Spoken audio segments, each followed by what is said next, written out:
If you're joining us from the United States of America, if you're on the East Coast, like my friend Jason Blum, good morning. This is going to be a fun time. I think out of all the conversations we've had, this is the most I was looking forward to. Don't tell my museum counterparts, but Mr. Jason Blum is definitely a very different guest that we're going to have today. So I want to introduce our guest today, Mr. Jason Blum, who's an Academy Award nominated and Emmy winning producer. And many of you know him from some of the most fantastic films we've seen in recent history, films that have made us laugh, scared us to death, made us cry at some points, and more importantly, told a very important message. His storytelling is definitely on a notch that we haven't seen in any time in the near future. So I'm very excited to have him with us today. Obviously, he's also the CEO of Blumhouse, the production company that makes these fantastic movies. In today's conversation, we're really going to talk about you, Mr. Jason. What makes this great mind of yours work? How do you come up with these fantastic ideas? How do you continue to push the envelope?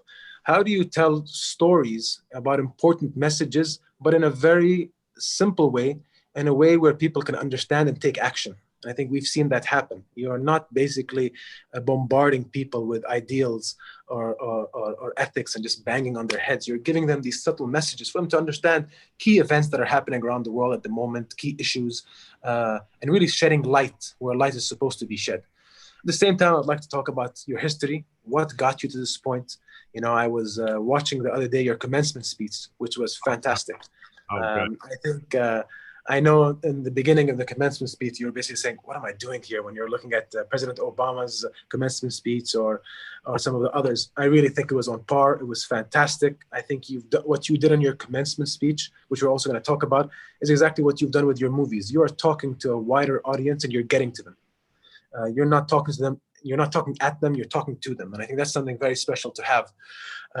Here in Abu Dhabi, filmmaking is new to us, but storytelling is an ancient art form. We have been telling stories for thousands of years, and we continue to do so. We have started right now evolving that storytelling into filmmaking, and turning our stories into film, whether it's film, television, comics, anime, manga, whatever you can think, looking at all kinds of content forms to basically tell our stories. It's beautiful that here in the UAE and Abu Dhabi, we're a very international country and city. So we're not just basically intertwining our national stories, but also international stories that have come with us. I think it's learning from individuals like yourself. It is understanding this business from individuals like yourselves, and it's ever evolving, just like you evolved the horror genre. I'll be honest with you, sir. My view of, and I'm a huge film fan. Before I did any of this, I just spent hours and hours of studying and watching film. And I always liked the horror genre. But what you have done with it in recent history is you have really brought in a very robust, strong storytelling to that genre. It's no longer just about gore and somebody's guts flying out and somebody running after you with a knife. There's a story behind that, and I think you've really accomplished that. So enough of me talking. I hope this was a brief and interesting introduction to Mr. Jason Blum. I'm just excited to hear what you're going to be talking about today, and we're all ears. And I'll leave the floor to you, sir. All right. Well, where should I? That was very nice. Thank you for having me. And like we were talking about right before we started, I've been to Abu Dhabi once. I had a great 3 or 4 days there at the film festival, and I'm happy to share any secrets I may have or any lessons I've learned with you all to encourage the young filmmakers in your country and encourage them to go and tell their stories through film. But where should I start? Give me. What do you want me to? What got you into this industry? Obviously it's a very competitive industry. It's a cutthroat industry. It's a horror industry to get into. It's very scary. So what gave you the guts, and what made you jump into this? And how was your experience in the beginning? I was always interested in the arts. I went to I'm wearing my Vassar College sweatshirt here. I went to a great liberal arts institution, and I'm a big believer in the liberal arts. You know, Vassar's great, but there are a lot of, you know, great universities, and I think that was very important to kind of shaping the way I thought about the world and what I wanted to do in it. I've always, like you and like the tradition there, you know, I've always been very compelled by storytelling of all different kinds. I had a lot of exposure to art in that my dad was an art dealer and my mother was an art historian. So I had contemporary art from my father and the history of art from my mother. And I always wanted to pursue art, but I think I wanted to do something, you know, that was different from what my parents did. And so from a very young age, I got interested in film. I said a little bit of this in my commencement address. And if people are looking for advice, that's a good thing to watch also. But I'll try and touch on some new points here. But I first wanted to be an actor. I was really, really bad at acting. I learned that about 6 months after school. And so then I got very interested in producing movies. I did a bunch of silly jobs. I sold cable TV door to door. I was a real estate agent, all of which were very helpful to learning how to sell. And if you want to be a producer, you got to know how to sell. And those jobs taught me how to do that. And then I finally kind of got my toe in the movie business. I worked at a little tiny company called Aero Entertainment, which did very, very low budget movies and distributed those movies worldwide. And then I worked for a bigger company. I worked for Miramax from 1995 to 2000. And that was an amazing education. And it was very hard, but I learned a lot. And in 2000, I'm 51 now. So when I was 30, in 2000, I left Miramax and to start my own company. And I had a little production company in Los Angeles. I moved from New York to Los Angeles, and I produced a handful of pretty bad independent movies. And then finally, you know, I had it in my mid 30s. I had a big hit with Paranormal Activity.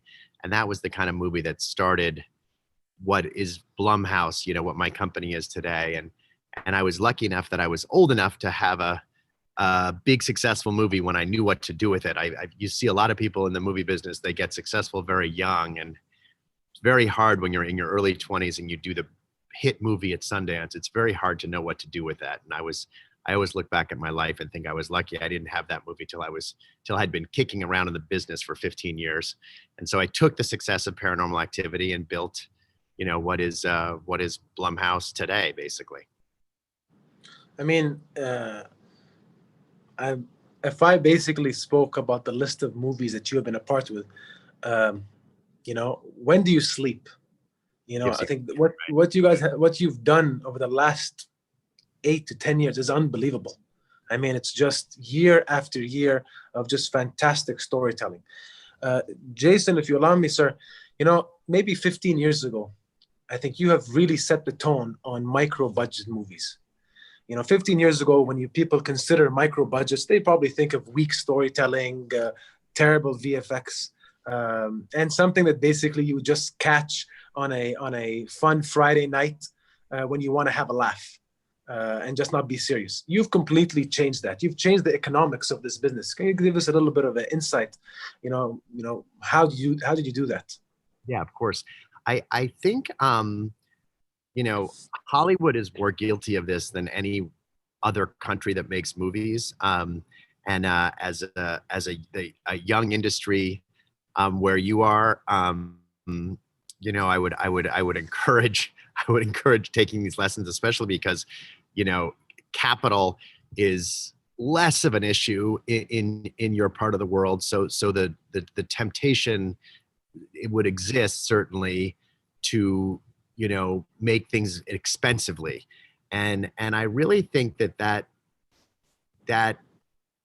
forgetting about profit and making money, but just creatively when you spend too much money on movies, my personal feeling is the movies get wrecked. Like the director focuses too much on special effects and stunts, and they forget about the storytelling, and the movies get bloated. And I think when you go to a movie, you go for the storytelling, you go for the performance, and you go for what the story is, and everything else is dressing on that. And if you just have all the other stuff and don't have story, the movies don't work. And so, the best example of that was Paranormal Activity, which was made for $15,000, and it was so effective and so scary and it was made for no money. And I really took that, and I also took the experience that I had at Miramax and the experience I had in the 90s. And, I really grew up in independent film and watching all these independent movies at Sundance and at Cannes and at Berlin. And I loved those movies.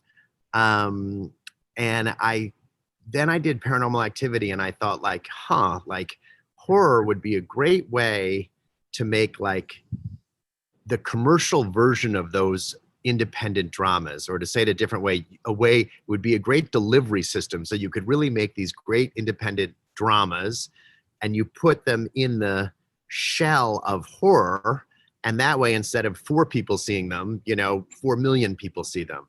And so that's really the fundamental, and our TV business is quite different, which I could talk about or not if it's interesting to anybody, but our movie business is still fundamentally that. We take these movies and we make them for 80% less than what studios spend. And as a result of doing that, I think it forces our filmmakers to focus on the things that they can control and afford. And that is the script, the words that come out of people's mouth and who those people are, and the actors. So the story and the performance, and the other stuff falls away. And to me, that's what people go to the movies for. And I think Hollywood, in a lot of ways, lost sight of that. And not to say there aren't, there are plenty of, every Pixar movie I think is incredible. Those are big, expensive movies. And there are expensive movies that I think are great. But I think a lot of movies coming out of Hollywood are a lot of visual fireworks, and the storytelling isn't great. And so that's kind of how, I see our business, and also, as a thing for filmmakers there to remember that you don't need a lot of money to make what is a very, very compelling movie. You need a great script and you need great actors, but you don't need a car chase. I mean, you literally have taken the economic model that's been the bank in Hollywood, and you've turned it upside down. And I think many are trying to follow suit. Obviously, it's not easy, and I think you have showcased it needs a lot of effort, needs a lot of time, and needs a lot of focus. But one thing that's been very clear with everything that's come out of Blumhouse is the quality of writing. I think there's definitely a strong emphasis on getting the right writers, and really giving them the credit that they deserve, whether it's the monetary credit or the effort that they need within everybody else to be a part of this film. Can you just give us a little bit of an insight of how important are the writers within your films? Yeah, the writers and the scripts are massively important. We don't greenlight movies based on a great idea or a great poster or a great marketing concept. We really greenlight our movies on our scripts. And the way we get such good scripts is we work, I think, we work with like the most talented people in the business. And the way that we get those people is that we offer them more control than they get when they're for hire, when they work for studios. In exchange for getting more control, they have to work for very little money up front. We work for the minimum we're allowed to pay, scale. Everyone works for scale. We get no fees on our movies out of the budget, and the directors and the writers, they always get scale. And is that noise? You have to let me know if that noise is bothering you. I can move somewhere else. I'm on the mic. We're good to go. Okay, good. And so we make this bargain with them. We say, listen, we're going to give you a lot of creative freedom. We're going to give you a lot of creative control, more control than you've had before. We're not going to pay you very much money up front. But if the thing that you do works, you'll make more than you've ever made in your life. And that's a very been a very winning formula for us. Now, you would think after all these years that more people would do it, and they don't. You know, Hollywood doesn't. But I would suggest, you know, that you'll wind up with better movies if you really start with aligning everyone's interest from the start. If everyone gets paid up front and then you make the movie, it really makes this thing where if the director and the actors to a lesser degree and the producer have all been paid first, they're only going to try and make art. You know, they're less concerned about how many people see the movie, right? Because they've already been paid. And the studio is out so much money. They're only concerned about commerce. They're concerned about commerce because they need to recoup. But if you pull the both sides way down, the studio is less concerned about commerce because they haven't spent that much money. So they're more open to taking creative risks. And the filmmakers are more concerned about commerce because they haven't been paid. So if they want to make any more money than the initial upfront payment, they've got to keep the audience in mind. And you know, I think it's been a great formula for us. And what you have to be comfortable doing is when you have a movie that works, we write huge checks to people. And you know, studios, they don't like to do that. So you have to be comfortable with the fact it's like I always say, you know, when people complain about paying taxes, you know, I never, if I'm paying a lot in tax, it means I'm making a lot of money. So if I'm paying a lot of money to our writers or directors or actors that we're working with or other producers that we're working with, it means we're doing very well too. And you really have to get comfortable with that notion, which I think is more challenging than you would think. No, I mean, you're absolutely right. But I think one thing that is, I think, benefiting filmmakers, especially in the United States, is this international competition. I mean, more than ever right now, there's so many international films that are coming out with great storytelling, great writing, great acting. I mean, I'm an avid fan of Korean film. Obviously, we've seen lately with Parasite, but even way before that, you know, whether it was the original Old Boy or Sympathy for Mr. Vengeance, the list goes on. I mean, they've taken filmmaking at that time to a very raw form, and the storytelling was fantastic. And it was, you know, the first time I watched some of these movies, you know, my eyes almost popped out of my face because it was mind-boggling. You know, things that maybe films in the U.S. couldn't do, they did. Right. Whether it was violence or things that to be said, it was just something brand new. And I think there was a huge focus on storytelling. Now you're starting to see that movement happening in the States. I mean, obviously, the film goers are evolving. They're maturing. They don't want to see, like you said, these big budget, big bombs, explosions, people flying in there. They want to see that. Everybody wants to watch a DC film or a Marvel film. You want to, you know, it's something that is, it's almost in your DNA if you grew up being a comic fan, even if you weren't. But you want to see that maybe once a month. You don't want to see it every single weekend of the month. Absolutely. People want stories that touch them, and they want impactful stories.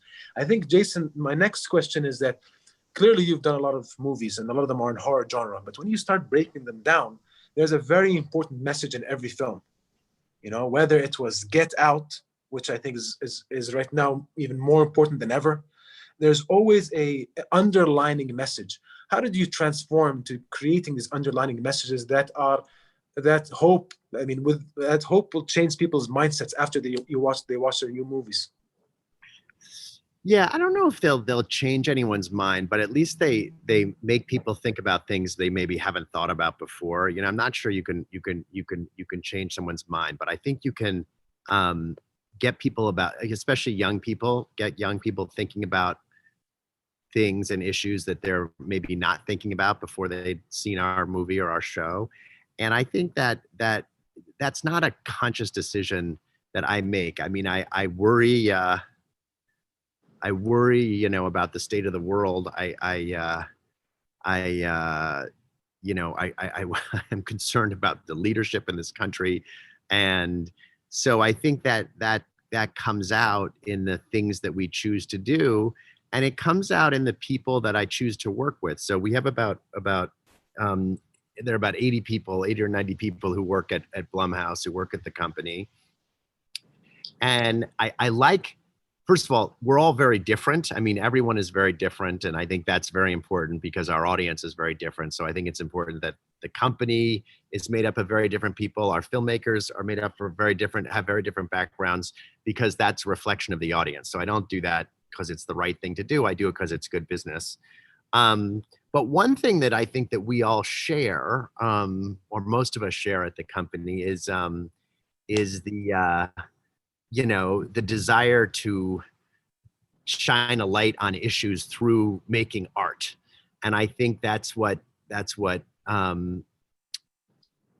brings people to the company. And I run the company in a similar way that I run our movies, which is the senior executives at the company might probably make less at our company than they would make at other places, but the senior people have an ownership in the company, and when the company does very well, they wind up making more than they would have working for other people, and I think the other thing about the personalities of the people who work at the company is they're like me, that they're interested in saying, finding and picking and supporting and making stories that have something to say. And so that's why we do it. But I think it's also, there's certain companies that are just built on doing that. Like, Participant, is built on their mission statement is they're trying to make art or make movies or documentaries that they have to have an issue. We don't have a mandate like that, and I think the important thing is we think of the audience first. So we think, as much as Get Out had a lot to say, it was also a really fun movie to watch. And I always am really careful. I don't want to lecture people. Like, you kind of said that in your introduction. I don't want stuff that's boring. And I want our movies to be fun or scary, exciting. I want them to be really, really entertaining. And within the context of a very entertaining movie, they don't all have something to say, but a lot of them do. And that's because that's what we're attracted to. You're absolutely right. I mean, having that balance is critical. And I think you have definitely achieved that. Otherwise, Jason, go hear a lecture. Absolutely. You're absolutely right. Obviously, at Imagination, Abuظbي, one of our partners was Participant. So right. I understand 100% where you're coming from. Right. There's some movies that, yes, you need to tell a story, and there's a message that is critical to be told. But if it's not entertaining, then you're missing the part. People won't see it. People won't see absolutely. it. You're absolutely right. I think the economic and the business aspect of it. I've made enough money in my career. I don't need to make any more money, but I would never start making wouldn't start. I think the making economically viable movies forces you to think about the audience. And so I think we'll have much more hits in our future, even though it's not necessarily about the profit per se. Absolutely. Just keeping with the discussion of international film, what's your view with all these international films being remade in Hollywood? Do you think it's a good thing? Do you think it's a bad thing? I think it's great. I think one good thing, there are a lot of, I think, things that are real tough about streaming and not so great for the business. But I think the best thing, I think probably the best thing about streaming is that it's gotten Americans to start reading subtitles, which is great. And I think I'm tired of, American dominance in the movie business, and it's time, to share the stage with other people. There's been, like you pointed out, long histories of great filmmaking all around the world, and it hasn't exported very well until now, and it's exporting much more. And I think that's great. The films in Germany and films in Europe and films all over the world. It used to be, 80% American and 20% local, or 90% American and 10% local. And now it's, you see 50-50, like half of the movies that people watching in Germany are German and half of them are are US, and I think that's great. I hope it goes down to 80-20. You know, I think it's great that filmmaking is that we're all watching each other's movies much more than we're all watching American movies. I think it's a great thing for the world. I think you're absolutely right, and I think the beautiful thing about this is that, you know, each country and their filmmakers, even though they might take things from Hollywood, but they also at this moment they want to have their imprint, their own DNA within their films. Yeah. One of the earliest films we did with a director called Majda Ansari. It was his first film. Fantastic kid, you know, great director, and he did a movie called Zinzana for us. Right. And it's a thriller, and it was very well done, and it basically had a beautiful balance between you know, Arabian culture, and of course it was done in Arabic, but it also had a sense of some things that he's learned from Hollywood, and it was a very nice balance. That's great. And I think we're seeing that more and more right now. I mean, I'm watching right now. You said you know, one of your examples was Germany. I'm watching a show on Netflix called Dark. I don't know if you've seen it. I haven't seen it. Is that great? It's a German show. Fantastic. It's really, really fantastic. Very well done. Everything about it is fantastic. If you get a chance, watch it. It's really good. Cool. Jason, just moving on to continuing your spectrum of storytelling. At some point, you got into documentaries. Can you give us an insight? Why did you get into documentaries? It's obviously quite different than filmmaking. I mean, not filmmaking, than movie making and television. Obviously, this is based on true life. It's a lot of journalism. It's a lot of fact finding. You know, what made you get into that? And obviously, I've seen The Jinx, which is fantastic, by the way. Oh, thank you. Thanks very much. I got into documentaries for no business reason. It was just because that I loved watching documentaries. I watch probably a little bit more non-scripted, you know, documentaries than I watch scripted. I'm watching right now The Vow. Have you seen that on HBO? The thing about that cult called NXIVM? Yeah, I heard it's fantastic. You heard about it? Yeah, it's really good. I just saw the 4th episode of that. I'm watching that right now. And I love reading nonfiction, and I just really, really love documentaries. So it was only for that reason I thought we'd try and do it. And I thought of it as another way to you know, to tell stories and get people to think about different things. Now, documentaries kind of breaks that rule I talked about before. Documentaries are really not commercial, and there's a loud audience. In other words, the audience is very vocal for documentaries, but people just don't watch documentaries nearly as much as they watch scripted. So the thrill of kind of having your message reach a big group of people. It happened on The Jinx, but it doesn't.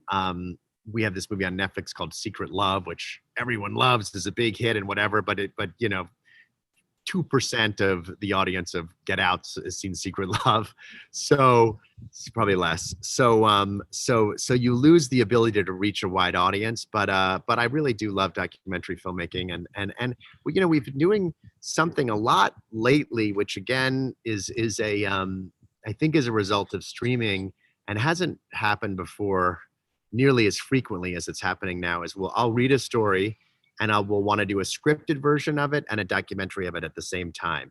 And it used to be that if you were doing a documentary, no one wanted the scripted version. And if you were doing the scripted version, no one wanted the documentary. And the audience, and as a result, the networks or the outlets are more open to this idea of developing scripted and docu at the same time. I think a lot of it had to do with OJ, actually.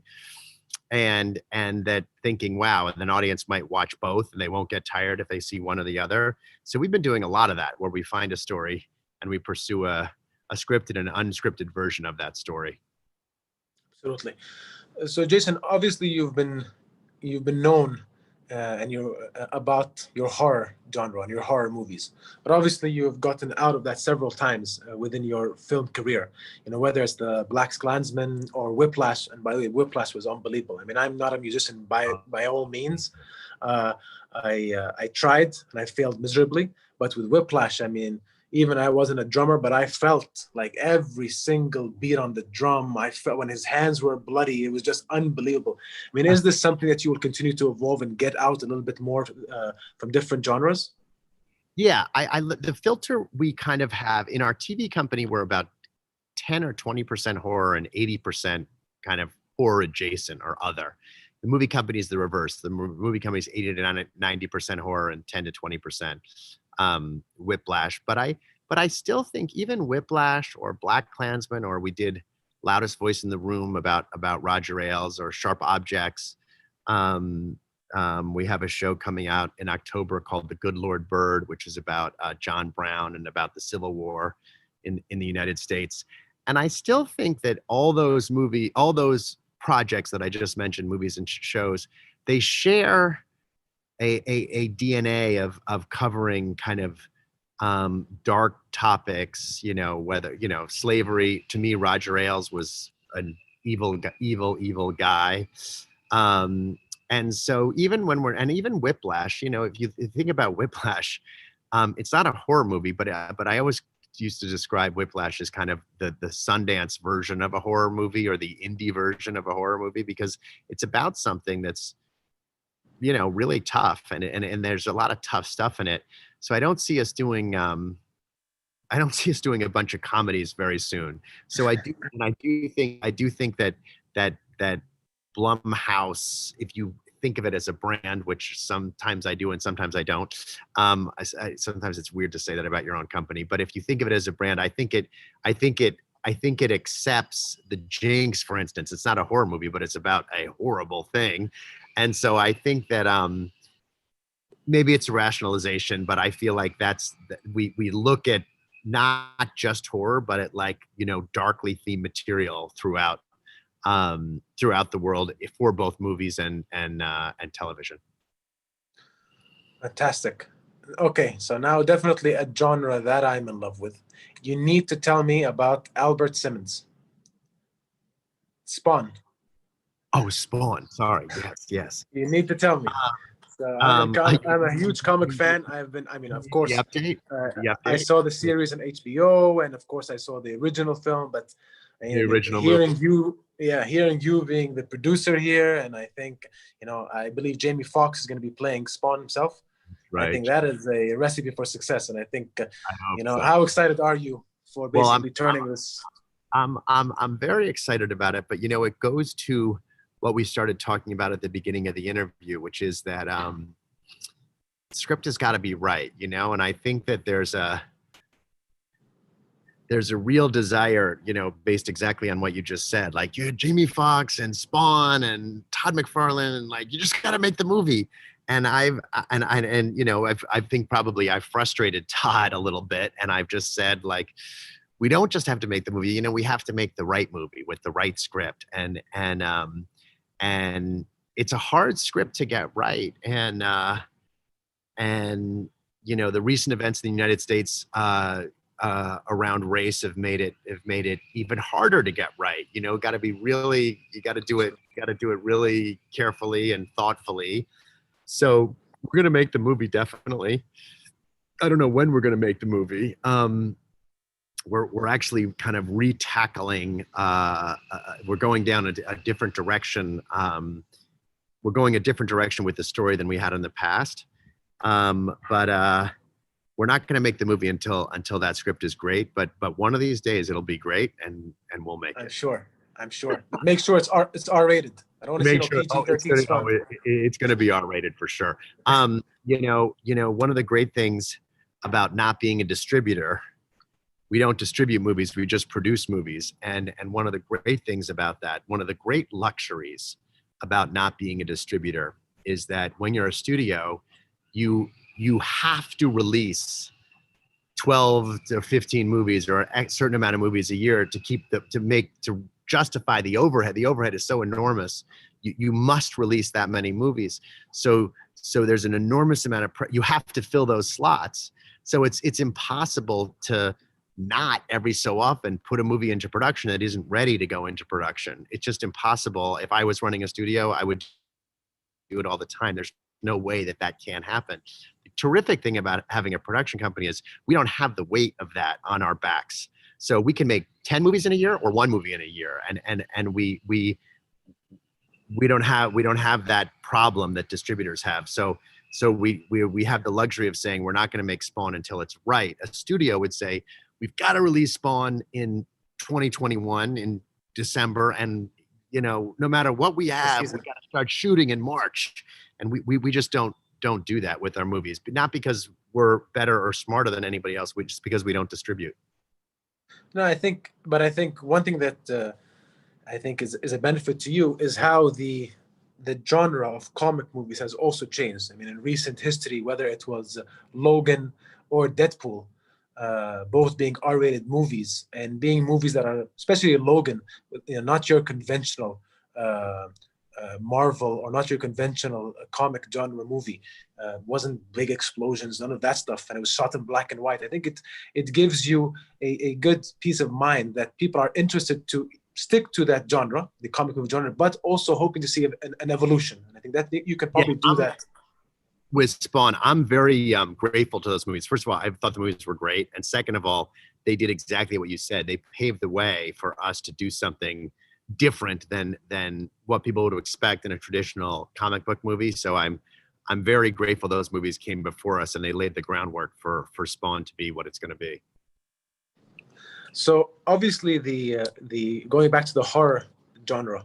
So the horror genre is very big internationally, and it's extremely big here in the UAE. People love going to watch horror movies, and I think it's spurred through our historical storytelling that we talked about. A lot of our stories come from horror stories, whether it is stories of jinn, or horrors of or stories of these characters that pop up in our culture, historical characters that are scary characters, whether it's Dwais or many other ones. Some of one of the first movies I worked on at Imagination was a movie called Jinn. And I remember that. I'll be honest with you. Was I the happiest person in the end of that movie? I probably wasn't. I really want us to get back into doing something at the level that I expect in terms of a horror film. I think there's so many powerful horror stories here that have to be made in some way or form.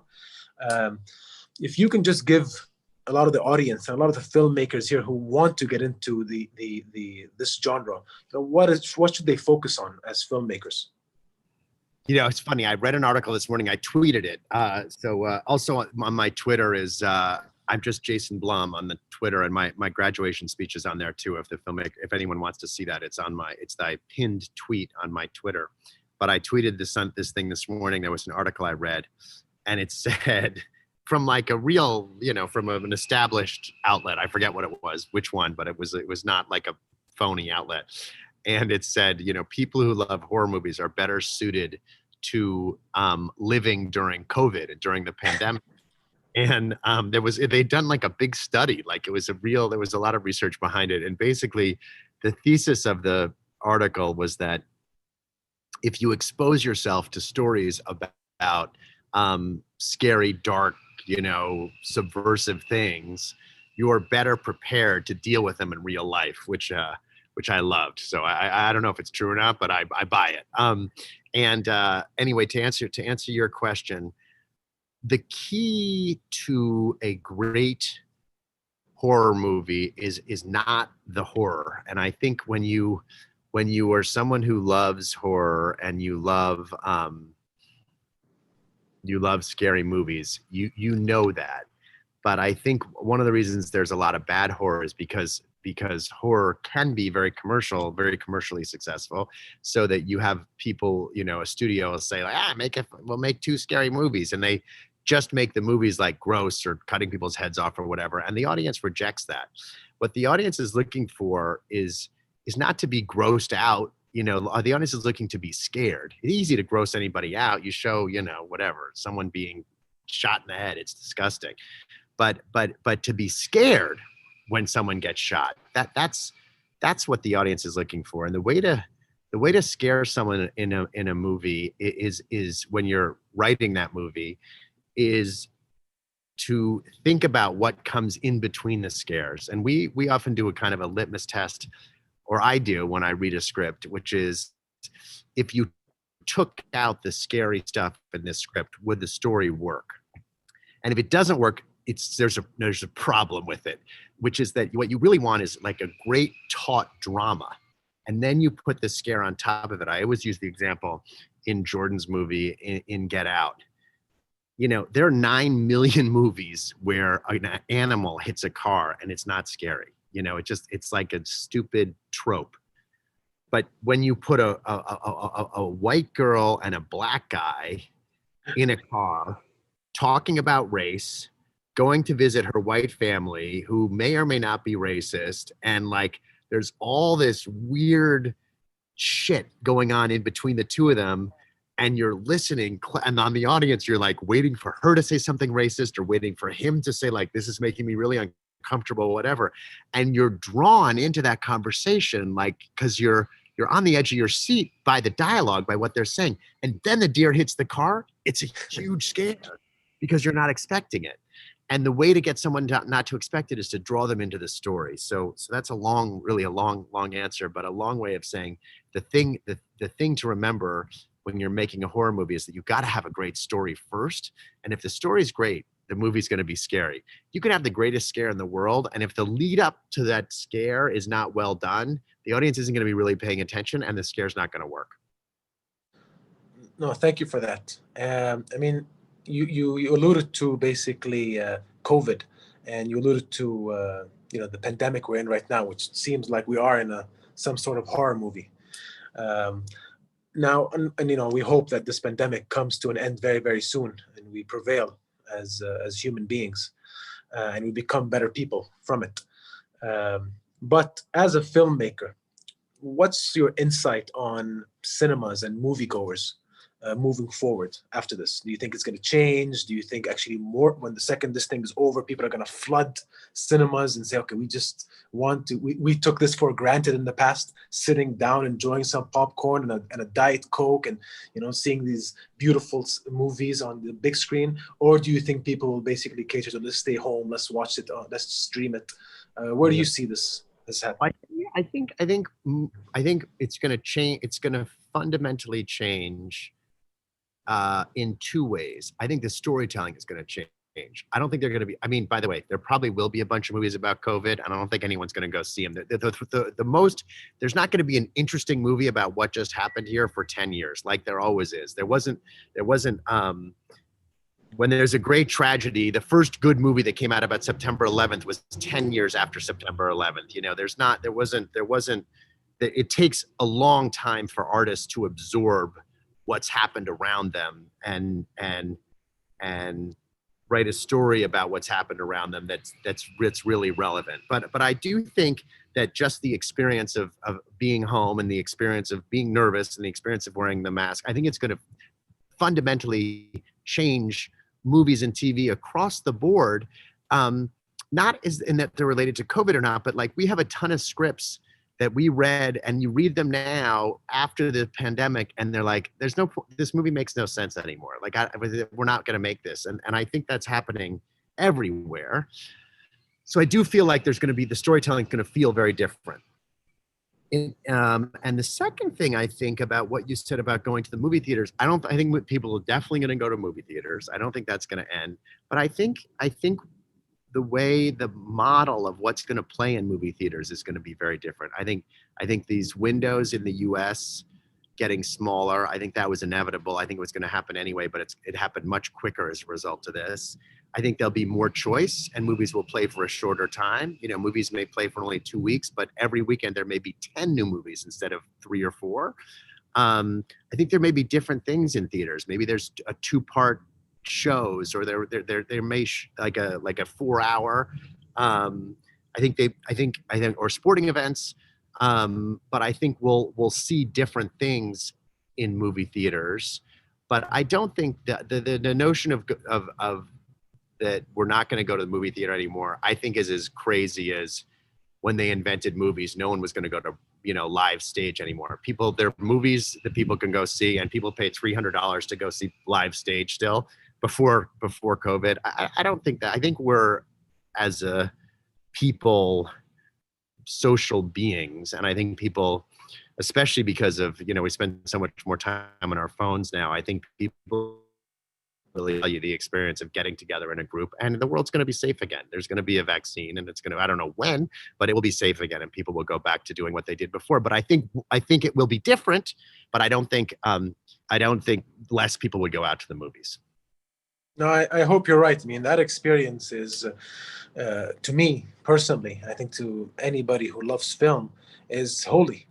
I mean, Yeah, again, it's yeah. special. You don't want it to ever go away. I mean, my daughters and my boys, you know, I love taking to the movies, that experience, and I want to continue to happen moving forward.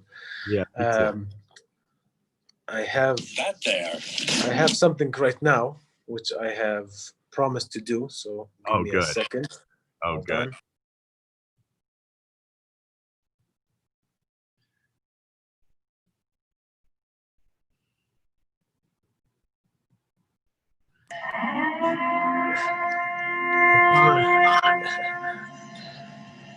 Yeah. So this is the last part of our segment. So I Oh, had to good. basically start it off with the purge. I love it. First of all, I mean, I remember when the pandemic first started. I think there was somewhere in the United States where some of the police officers used this siren to tell people to go back to their homes, and it was amazing. I remember that too. Crazy, crazy. Art imitates life, imitates art. Absolutely. But God, especially the first Purge movie. I mean, remember where it was all in that one house? I It mean, was unbelievable. really feels, there's a lot of Purge like going. The writer of the Purge is a guy named James DeMonico who lives in Staten Island, the writer and director of the first three movies. And he really has an ability to see the future. He saw before he was elected, he saw the possibility of a kind of dictatorial leader in our country, and he's really seen the future in a lot of ways. And the Purge is Fantastic. so scary. So with the purge announcement, so I'm going to shoot you some tough questions right now. I'm ready. Okay. So the first one, your top 5 movies. Top 5 Not movies. Blumhouse. Not Sorry. Blumhouse movies. Moulin Rouge. Okay. There Will Be Blood. Okay. Great movie. Those are my real top 2. Rebecca is a Hitchcock movie that I really loved. That's 3. How am I feeling today? What else is my super favorite movie? You got to give us one horror genre. Rosemary's Baby. Oh, fantastic. Fantastic. And what was the what if there was one moment in a movie or one movie that has inspired you throughout your career, what would it be? What was that moment? Hitchcock definitely was the inspiration for Blumhouse. His movies inspire me and inspire us more than anybody else. Okay, a tougher question. Your top 5 Blumhouse movies. Oh, Yeah, it's got to happen. all right, I got to put Get Out on there. Yeah, okay. I mean, first of all, the trailer for Get Out is the greatest trailer to ever come out. It was so good. The music, the whole 9 yards. I mean, oh my goodness. It was great. Okay, so Get Out. I'll tell you, I'm not avoiding the question, but for me, it's hard to divorce the actual movie from my experience around the movie. So The Purge and Paranormal Activity for sure. Fantastic. Insidious. I love that movie. Beautiful. And probably Sinister. Fantastic. And from the movies that basically you're making right now, what are you most looking forward to? Like I said, from what I'm seeing here, you don't sleep. Most looking forward to, we have 2 movies. This movie called Freaky with Vince Vaughn, which comes out, I don't know when it comes out there, but it comes out in the US on November 13th, Friday the 13th. Nice. And I love the movie. It was made by Chris Landon, who we did a lot of the Paranormal Activity movies with afterwards. Chris Landon made Happy Death Day and Happy Death Day to You. And I think, I think it's a spectacular movie. And so I'm really excited about that. And I'm really excited about Good Lord Bird, our movie. It's Ethan Hawke playing John Brown. I mentioned it before. It's on Showtime domestically. I'm not sure about international, but that movie comes out that show comes out in October, and I'm really excited about that too. Okay. Are we going to be expecting the scariest Michael Myers yet? Oh yeah, I mean, am I allowed to say this? Yeah, I just saw that movie. I just saw the second movie, and it's awesome. Jamie Lee is amazing, and David Gordon Green did a great job on it, and it's terrifying. It's great. People are gonna love it. I mean, it's amazing. And I just read the script of the third one, and we'll shoot the third one next year. But God, Halloween's one of my favorite movies we've ever done too. I'm adding that as my sixth one. No, excited. Split. I really liked Split. I thought Split was so I'm getting 7 of our movies. I thought Split was terrific. No, very excited to see all your new upcoming movies. Again, this has been a privilege. It's been an honor. It's been fun. We'd love to continue to talk in the future. Like I said, we'd love to share with you some of our horror stories. So, stories that kept me up at night as a child. I love it. Maybe one day we can see. You got to make movies of those. Absolutely, and maybe one day, we can see a Blumhouse production of a story coming out of this part of the world. I'd love to do that. I think that's definitely the type of cooperation we want. And last but not, we did that with India. We have we had some. We made a couple movies for Netflix in India, and